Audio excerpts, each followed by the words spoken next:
यह मानव जन्म ईश्वर का दिया हुआ है और ईश्वर ने हम मनुष्यों को 3 प्रकार की शक्तियां दी हैं।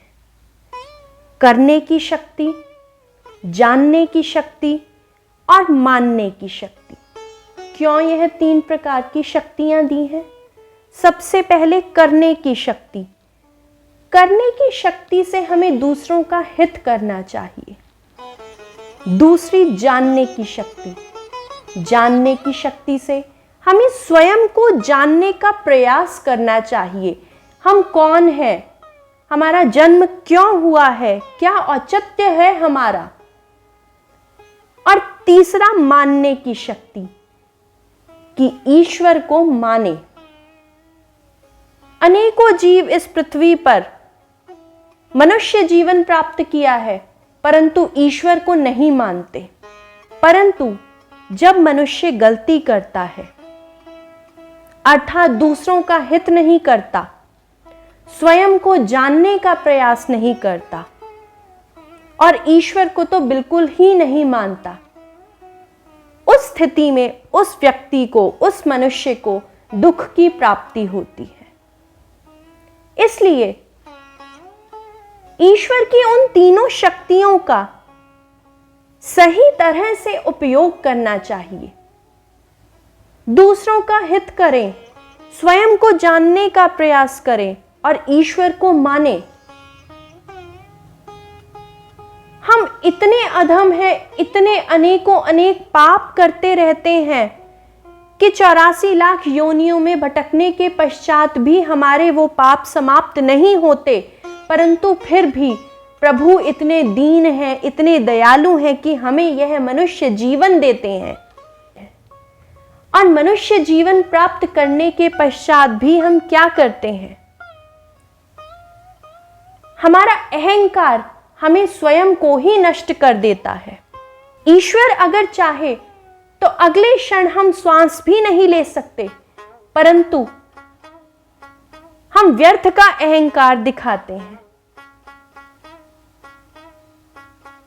हमें अहंकार हो जाता है, कोई ज्यादा विद्वान हो जाता है तो कहता है कि मैं विद्वान हूं। विद्या का अहंकार हो जाता है। कोई ज्यादा धन कमाता है तो उसे धन का अभिमान हो जाता है कि मुझसे अधिक धनी यहां कोई भी नहीं। कोई उच्च कुल में जन्म लेता है तो उच्च कुल का उसे अभिमान हो जाता है कि मुझसे ऊंचा कोई और है ही नहीं। और इसी अहंकार, इसी अहम के चलते उस व्यक्ति को आजीवन दुख और कष्ट ही सहने पड़ते हैं। अत्यधिक विद्वान, अत्यधिक धनवान, अत्यधिक उच्च कुल में जन्म लेने के पश्चात भी व्यक्ति कष्ट सहता है, क्योंकि उसका अहंकार उसके समक्ष आ जाता है। जो मैंपन है, मैंने किया, मेरी बुद्धि कुशाग्र है, इस मैं के चलते वह स्वयं को दुख रूपी कुएं में धकेलता जाता है। और एक समय ऐसा आता है कि जब पछतावे के अलावा उस व्यक्ति के समक्ष कुछ भी नहीं बचता।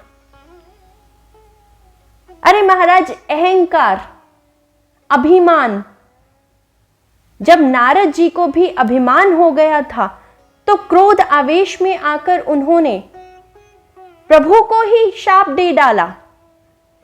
परंतु संतों का शाप भी कहीं ना कहीं जन के उद्धार के लिए होता है। उन्होंने प्रभु से कहा था कि वानर आपकी सहायता करेंगे, इसीलिए प्रभु श्री राम का अवतार धारण कर इस पृथ्वी पर आए। हमें अपने मन को, अपनी बुद्धि को, अपने शरीर को ईश्वर का मानना चाहिए। यह ईश्वर की ही देन है, हमारा इसमें कुछ भी नहीं है। सब ईश्वर की, प्रभु की इच्छा से ही यह प्राप्त हुआ है। एक बार एक जिले में अकाल पड़ गया और बाहर से एक व्यक्ति आकर वहां रहने लग गया। वह व्यक्ति आकर क्या कहता कि जिसे भी भोजन की आवश्यकता है वह यहां आकर 2 घंटे कीर्तन करे, प्रभु का नाम स्मरण करे और स्वयं की भूख के हिसाब से यहां से चावल ले जाए।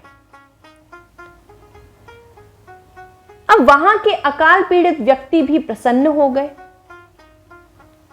वहां जाने लगे, 2 घंटे प्रभु नाम कीर्तन करने लगे और बदले में उन्हें वहां से चावल प्राप्त होते। इस प्रकार कई दिन बीतते चले गए। एक व्यक्ति ने आकर प्रश्न किया कि महाराज, आपके पास इतना धन है कि आप अकाल पीड़ितों की सेवा कर रहे हैं, अपना स्वयं का लुटाते चले जा रहे हैं और बदले में मात्र हरि नाम कीर्तन ही मांगते हैं। उस व्यक्ति ने क्या उत्तर दिया कि यह चावल मैं कहीं बाहर से नहीं लाया हूं, यहां का कमाया हुआ धन यही लोगों में बांट रहा हूं। उस व्यक्ति में अभिमान नहीं था, अहंकार नहीं था स्वयं के धन का, क्योंकि उसे पता था कि वह धन ईश्वर की अनुकंपा द्वारा ही उसने प्राप्त किया है, वह उसका नहीं है।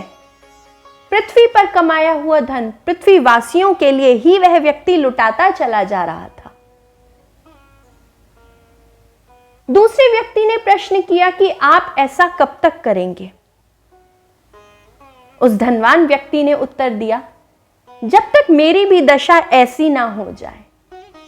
सोचिए, एक धनवान व्यक्ति भी इस प्रकार की सोच रखता है। अगर हर व्यक्ति की सोच इसी प्रकार की हो जाए, अहंकार, अभिमान हम लोगों में से नष्ट हो जाए, तो ईश्वर की प्राप्ति क्यों नहीं होगी? अवश्य होगी ईश्वर की प्राप्ति। इस अहंकार को, इस अभिमान को हमें समाप्त करने की आवश्यकता है। जो हमारे अंदर मैं है, उस मैं को समाप्त करिए, उस मैं को नष्ट कीजिए। अपनी बुद्धि को, अपने मन को, अपने शरीर को, हर एक चीज ईश्वर की दी हुई है, उसे समझ लीजिए, सोच लीजिए कि यह सब ईश्वर द्वारा ही हमें प्राप्त हुआ है। हमारा यहां कुछ भी नहीं है। क्या हम कमाया हुआ धन साथ लेकर जाएंगे? नहीं। तो क्यों ना उस धन से दूसरों की सहायता की जाए, दूसरों से आशीष प्राप्त होगा, आशीर्वाद प्राप्त होगा। और कहीं ना कहीं ईश्वर बैठे भी यह देखेंगे कि किस प्रकार यह व्यक्ति अपने धन का सदुपयोग कर रहा है। इसलिए इस अहंकार को, इस अभिमान को समाप्त कर दीजिए। अहंकार, अभिमान के चलते कुछ भी प्राप्त नहीं होगा। आज नहीं तो कल हमें यह शरीर छोड़कर जाना ही है, तो फिर किस चीज का अहंकार, किस चीज का अभिमान?